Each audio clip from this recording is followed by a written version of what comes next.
Dr. He stared at the data on his computer screen in the quiet hours of the night. The Seoul Sleep Research Institute was almost empty, except for the soft hum of machines recording the sleep patterns of volunteers in the next room.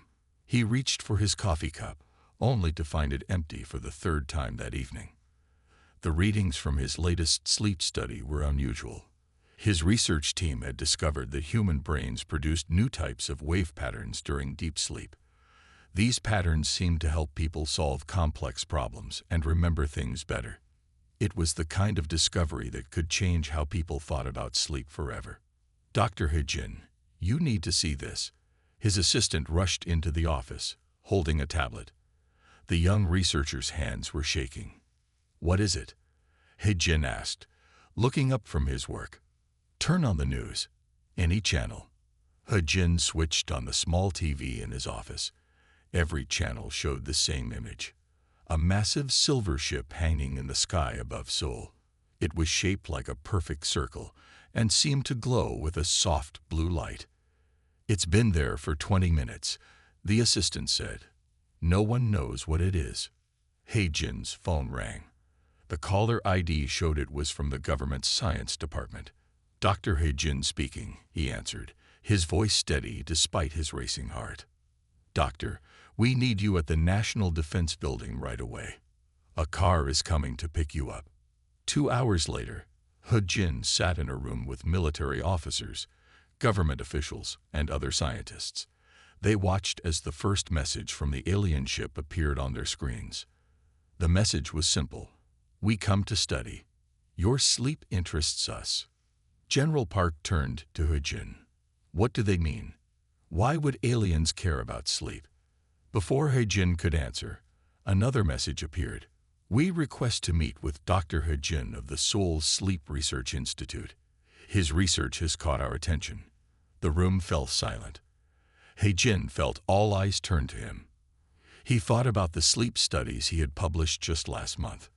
Somehow, these visitors from another world had read his work. Doctor, General Park said, you're now Earth's first contact specialist with these aliens. What do you think we should do? He looked at his latest research results on his tablet. The new brainwave patterns he had discovered seemed more important than ever. We meet them, he said.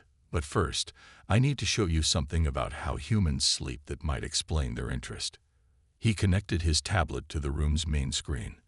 Look at these patterns. When humans sleep, our brains don't just rest. They do something special, something that might be unique in the universe. As He explained his research to the room full of officials, the alien ship continued to hover silently above the city. In the homes below, millions of people lay in their beds, unable to sleep, wondering what the next day would bring. They didn't know that their natural ability to sleep and dream was about to make humanity one of the most important species in the galaxy. In his office at the Institute, He-jin's computer continued recording the sleep patterns of the study volunteers. The subjects slept peacefully, unaware that their dreams were about to become part of humanity's first conversation with an alien civilization. The next morning, as the sun rose over Seoul, He prepared to meet the alien visitors. He packed his research materials and a small device that recorded brain waves. He didn't know it yet, but his studies of human sleep were about to open the door to a new chapter in human history. As the government car drove him to the meeting point, He thought about all the nights he had spent studying sleep. Now those countless hours of research were going to help him understand why advanced beings from another world were so interested in watching humans sleep. Captain Sun Mi of the Earth Defense Force stood in front of the large window at the Global Sleep Research Center. 3 more alien ships had arrived in the past week. They were smaller than the first one, but just as interested in human sleep patterns. Tell me again what they said, Sun Mi asked Dr. He, who sat at his new desk surrounded by both human and alien research equipment. They haven't needed sleep for over 10,000 years. He explained. Their species evolved past it. At first, they thought this made them superior to us. Now they're not so sure. Sun Mi watched as another group of alien scientists entered the sleep lab. They looked almost human, except for their silver skin and completely white eyes. "And these are the Watchers?" she asked. "Yes, they're the ones who first noticed Earth. They haven't slept in so long that they've forgotten what dreams feel like, but they remember having them once." A young alien researcher approached them. "Captain Sunme, Dr. Hejin, we have discovered something troubling." The alien's voice was soft and musical.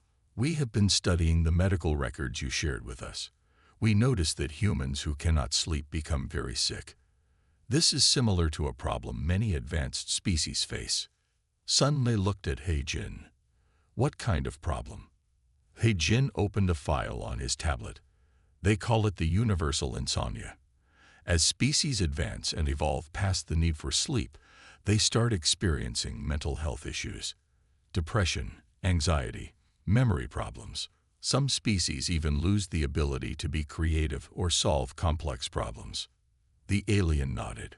"We thought removing the need for sleep was progress. We were wrong. Our greatest scientists now believe that sleep serves a purpose we did not understand. We hope studying humans will help us learn what we have lost." Sunlit walked to another window that looked down into the sleep lab. 20 people lay in comfortable beds, connected to machines that recorded their brain activity. Alien scientists moved quietly between the beds, studying the readings with great interest. "Last night," Hejin said, "one of the test subjects solved a complex math problem in their sleep. The aliens had never seen anything like it. They didn't know that sleep could help with problem solving." A loud alarm suddenly rang through the building. Sunmai rushed to the security station. On the monitors, she saw one of the alien scientists having what looked like a breakdown. The alien was curled up in a corner, shaking. "What's happening?" she asked. The alien researcher who had spoken to them earlier looked worried. "It is what we call the clarity crisis. Without sleep, our minds sometimes become too clear, too logical. We lose the ability to process emotions properly. This happens to many of our people." Hejin quickly pulled up the brain wave patterns they had been studying. "Look at this," he said. "When humans sleep, our brains process emotional experiences. We work through our feelings in our dreams. These aliens haven't had that ability for thousands of years." Sunmai watched as medical teams helped the distressed alien. "So that's why they're really here," she said. "They don't just want to study us. They want to learn how to sleep again." "Yes," the alien researcher said. "Your species has kept something precious that the rest of us lost in our rush to evolve. We hope you can help us remember how to dream." As night fell over the research center, Sunmai thought about how strange it was. Humans had always seen sleep as a weakness, something that took up too much time. Now it might be one of humanity's greatest gifts to the galaxy. In the sleep lab below, the test subjects continued to dream, their minds doing something so natural yet so amazing that advanced alien civilizations had traveled across space to study it. Engineer Kita walked through the quiet halls of the Global Sleep Technology Center. The building had grown 3 times larger in the past month. Alien funding and technology had helped them build new research labs faster than anyone thought possible. Keita stopped at his main project room and pressed his hand against the security scanner. Inside, his team of human and alien engineers worked on their most important project, the dream capsule. "How is the latest test going?" Keita asked his lead assistant. "See for yourself," the assistant said, pointing to a large screen on the wall. It showed an alien test subject sleeping peacefully inside a special pod. The pod was designed to copy the exact conditions of human sleep. Keita checked the readings. Brain wave patterns are matching human sleep patterns by 80%. "That's our best result yet." A soft chime sounded, and the pod began to open. The alien test subjects sat up slowly, their silver skin glowing slightly in the dim light. I think I dreamed," they said, their voice filled with wonder. "For the first time in my life, I saw images while I was sleeping." Keita smiled. It had taken 6 months of hard work to reach this point. The dream capsule combined human sleep research with alien technology. It created the perfect environment for species that had lost the ability to sleep naturally. "Tell us about your dream," Kita said, turning on a recording device. "I saw colors I've never seen before, and I solved a problem I've been working on for years. The solution just came to me, like a gift." The alien's white eyes seemed to shine brighter. "Is this what humans experience every night?" "Something like it," Kita said, "though human dreams can be very different from person to person." Suddenly, emergency lights began flashing in the hallway. Kita rushed out to see what was happening. He found Dr. He-jin running toward him. "Kita, we have a situation," He-jin said, catching his breath. "Word has spread about your success. 3 more alien species have entered Earth's solar system. They're all requesting dream capsules." Keita looked back at his project room. They only had 5 working dream capsules so far. "How many do they want?" "Thousands," He-jin replied. "Their entire civilizations want to experience sleep again. They're offering to trade advanced technology for our help." Keita walked to the window. He could see more alien ships arriving in the distance, their lights making new constellations in the sky. "We'll need to start mass production," he said. "But first, we need to make sure the capsules are safe for long-term use." The alien test subject joined them at the window. "My people have lived without dreams for 10,000 years, they said. The mind needs rest, just as a machine needs maintenance. You humans never lost this wisdom." Keita nodded. His team had discovered that human sleep was more complex than anyone had imagined. The brain didn't just rest during sleep. It repaired itself, solved problems, and processed emotions. "We'll need to build a bigger facility," Keita said, "and train more engineers." He looked at the growing number of ships in the sky. Humanity's gift of sleep was about to change the galaxy forever. Back in the project room, the dream capsule hummed softly, ready for its next test subject. On the screens, the brainwave patterns continued to show what humans had known all along, that sometimes the most important work happens while we sleep. Dr. Yuna adjusted her spacesuit as she stepped onto the surface of another alien world. This was her 5th planet visit this month, as Earth's leading xenobiologist studying the effects of sleep on different species. She had become one of the busiest scientists in human history. The alien city before her looked like a forest of crystal towers. The buildings sparkled in the light of 2 distant suns. Her guide, a tall being with flowing movements like water, led her toward the planet's first sleep center. "Our people have been using the dream capsules for 3 months now," the guide said. "The changes have been remarkable." Inside the sleep center, hundreds of dream capsules lined the walls. Each one held a sleeping alien. Yunha walked to the nearest monitoring station and checked the data. "Their brain patterns are almost exactly like human sleep patterns now," she said. "How has it affected their daily lives?" The guide's surface rippled with excitement. "Our artists have created new forms of art we never imagined before. Our scientists are solving problems that troubled us for centuries. Even our children are learning faster." Yunha made notes on her tablet. She had seen similar results on other worlds. Species that had evolved past sleep were now discovering its benefits again, thanks to human technology. A small alarm sounded at one of the capsules. Yunha hurried over with her guide. Inside, an alien was having its first nightmare. The being's crystalline body had turned dark with fear. "Should we wake them?" the guide asked, worried. "No," Yunha said calmly. "Nightmares are part of healthy sleep. They help process fears and prepare for dangers. Watch what happens." The sleeping alien's color slowly returned to normal. When the capsule opened, the being sat up with an expression of wonder.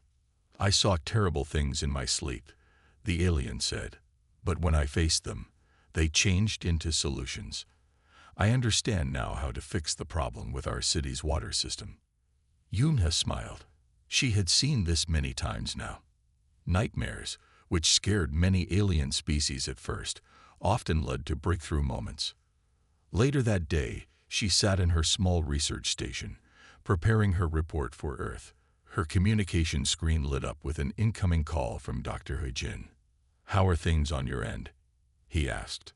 "Better than we expected," Yoonha replied. "Every species responds differently to sleep, but they all show improvements. Some are even starting to dream naturally now, without the capsules." "That's amazing news," Hejin said. "But we have a new situation developing here on Earth. Some aliens are having very intense emotional responses to their dreams. The diplomatic team is worried." Yoonhae thought about all she had seen on different worlds. "It's natural," she said. "These species are experiencing thousands of years of suppressed emotions all at once. They need time to adjust." As she ended the call, Yoonha looked out her window at the alien city. In the evening light, she could see more dream capsules being delivered to the sleep center. The rest revolution, as people were calling it, was changing the galaxy one dream at a time. Her next stop would be a water world where the inhabitants had evolved past sleep 5 million years ago. They had already prepared a special underwater sleep center for her visit. The galaxy's oldest species were now learning from humanity's most basic needs. Security Chief Ji-ho walked quickly through the halls of Earth's first interstellar embassy. Red warning lights flashed silently along the corridors. Ambassador Minji matched his pace, her face showing concern as they approached the diplomatic quarters. "How many this time?"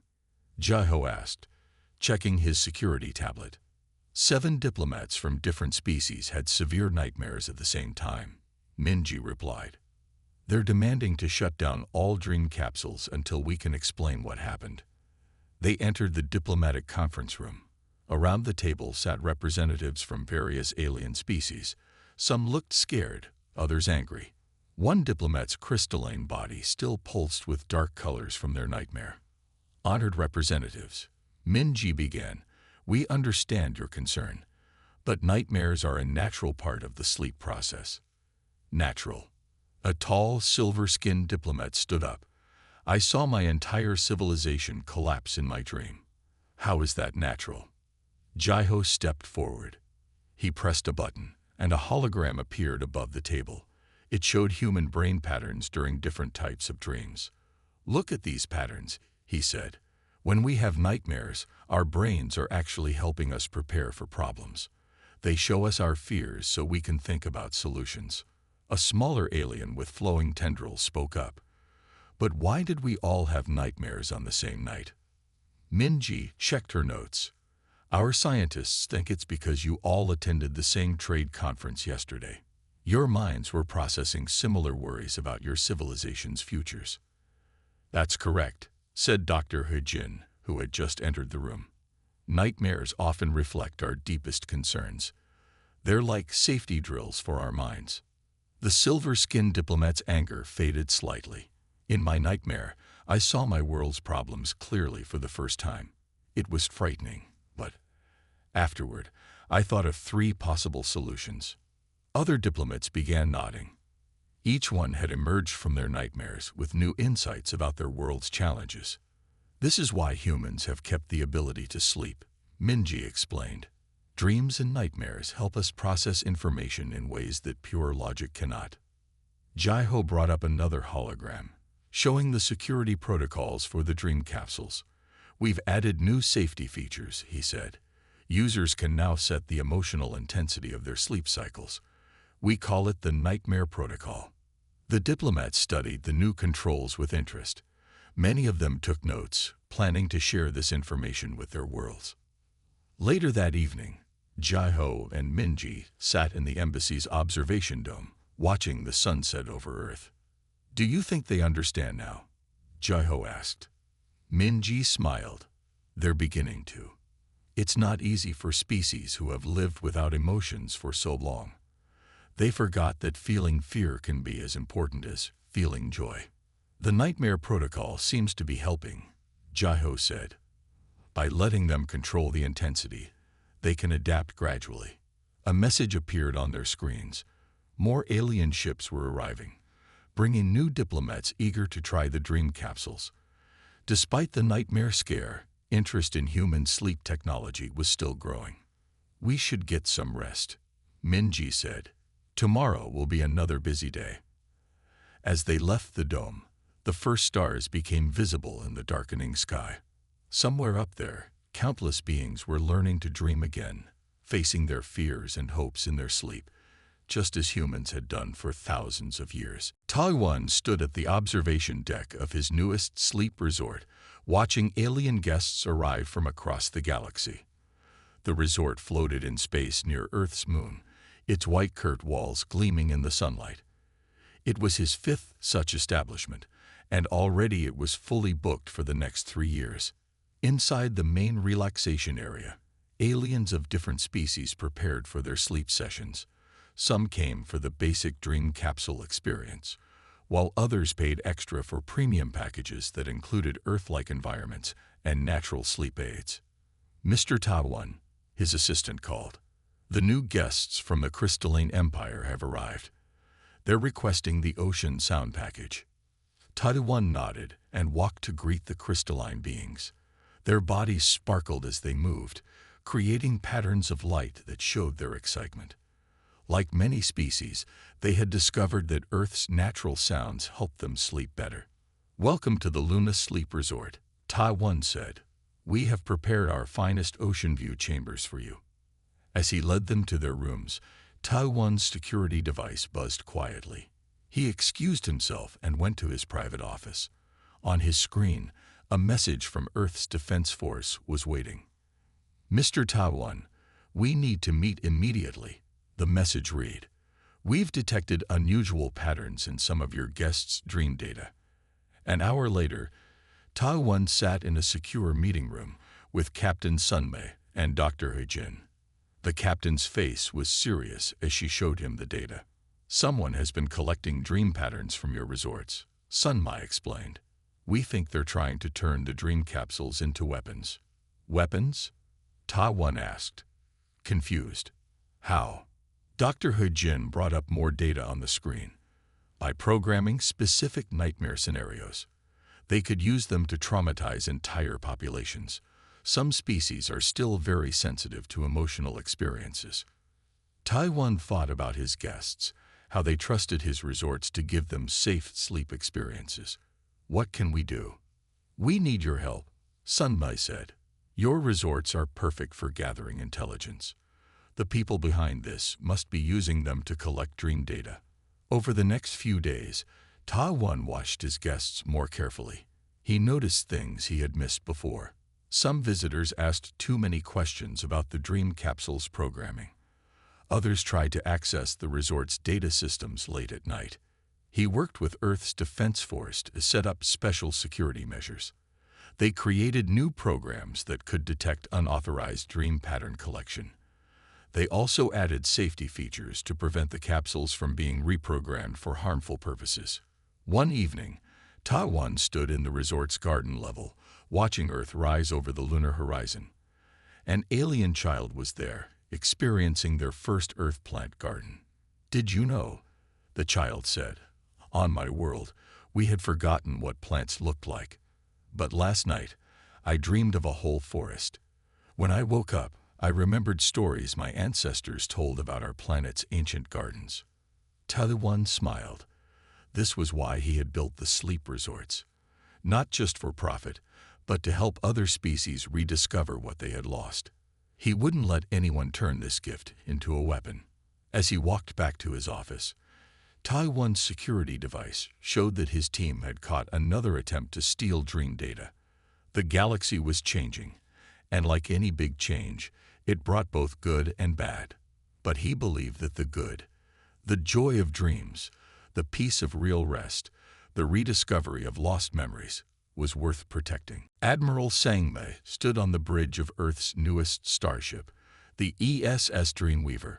Through the main window, she could see hundreds of alien ships gathering near Mars' orbit. Some of these ships belonged to species that had embraced human sleep technology. Others came from civilizations that opposed it. "Admiral," her first officer reported, "the Coalition of Wakeful Worlds demands that we stop sharing sleep technology. They say it threatens the natural evolution of species." Sangmei walked to the command center, where a large screen showed the positions of all ships in the solar system. The situation had become tense over the past week. Some species believed that returning to sleep would make them weak. "Send them our response," Sangmite ordered. "Tell them we have proof that sleep gives us advantages they haven't considered." She pressed a button, and the screen changed to show data from the Dreamweaver's latest deep space mission. The ship had traveled farther than any alien vessel, and it had done so with a fully human crew who needed regular sleep. "Look at these results," she told the gathered officers. "Our crew completed a 6-month mission with better focus and fewer errors than any non-sleeping crew. We didn't need to change shifts as often as ships with crews that never rest." A message came in from one of the alien ships. Their leaders wanted to see this data for themselves. Sangmei agreed to a meeting on the Dreamweaver. Later that day, she sat with representatives from both sleeping and non-sleeping species in the ship's conference room. The air was tense as she shared her findings. "Sleep doesn't just help us solve problems," she explained. "It helps us stay stable during long space journeys. Our dreams keep us connected to who we are, even in the emptiest parts of space." A leader from the wakeful world stood up. "But we have evolved beyond such needs. We can work constantly without wasting time on rest." "That's what we thought at first," said Dr. Hujin, who had joined the meeting through a hologram. "But our research shows that sleep makes space travel safer. Dreams help prevent space madness. They keep our minds healthy in the darkness between stars." Sangmei showed them more data from other human ships. Each one had performed better than expected on their missions. The crews were happier, healthier, and made better decisions than their always-awake counterparts. "There's something else," she added. "Something we discovered by accident."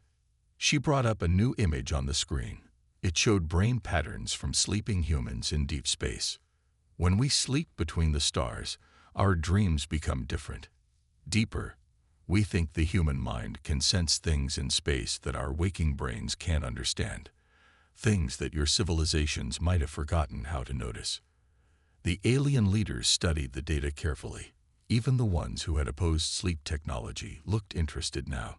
They had never considered that sleep might be an advantage in space exploration. As the day ended, the coalition of wakeful worlds withdrew their demands. Some even requested to learn more about human sleep research.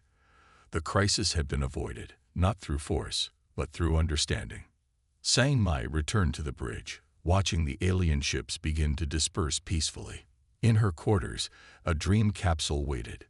Tonight, like every night, she would sleep and perhaps dream of new worlds, new discoveries, and new ways to bring the galaxy's species together in understanding. Dr. Hijin and Captain Sunmei stood together in the Grand Hall of the Galactic Council. The room stretched high above them, its crystal walls showing the stars beyond. Representatives from 1,000 worlds sat in rising circles around them, waiting to hear Earth's final presentation on the Sleep Integration Project. Heijin looked at his old friend Sunmei and nodded. They had come a long way from that first night when the aliens appeared above Seoul. Now, 5 years later, they were about to share the full results of humanity's greatest gift to the galaxy. "Honored members of the Council," Heijin began, "when we first discovered that most advanced species had evolved beyond sleep, we were surprised. But now we understand that sleep isn't a weakness to overcome. It's a strength to preserve." Sunmei stepped forward and activated the hall's main display. Images appeared showing the changes across the galaxy over the past 5 years. "Look at these results," she said. "Worlds that have returned to sleep are seeing improvements in every area of life. Their arts are richer. Their sciences are advancing faster. Their people are happier." A counselor from the Crystal World spoke up. "But what about the problems? The nightmares? The lost work hours?" Heijin smiled. "Those challenges helped us learn something important. The nightmare crisis taught us that facing our fears in dreams makes us stronger. The lost work hours showed us that rest makes our working time more valuable." Sunmei brought up new data on the display. "Our latest research has discovered something even more amazing. When different species share their dream experiences, they understand each other better. Dreams are becoming a new language between worlds. The hall filled with excited whispers. Many council members had experienced this themselves in Earth's sleep resorts and research centers. But the greatest discovery, Heijin continued, came from our deep space missions. We found that sleeping minds can sense things in space that machines can't detect. Captain Sunmi's ships have mapped new travel routes by following paths that human crews saw in their dreams. An elder counselor stood up. Their silver skin shimmered in the starlight. When we first came to Earth, we thought we were superior because we had evolved beyond sleep. Now we understand that humans kept something precious that the rest of us almost lost forever. Sunmi gestured to the stars visible through the crystal walls. Together, we can explore the galaxy in new ways, sleeping and waking, dreaming and thinking, using all the powers of our minds. The Council voted unanimously to make Earth's sleep research available to all species. They also approved funding for new research into the connection between dreams and space travel. Later, as Heijin and Sunmi prepared to return to Earth, they stood in the Council's observation dome. Below them, the galaxies spread out like a river of light. "Did you ever dream it would turn out like this?" Sunmi asked. Heijin laughed softly. "I don't think even my dreams were big enough for this. But that's what dreams are for, aren't they? They show us possibilities we never imagined." On the Earth below, millions of beings from different worlds were preparing for sleep. In orbiting resorts and research stations, in homes and hospitals, in ships traveling between the stars, they would all share the same experience that humans had kept alive through their evolution: the simple, powerful gift of dreams.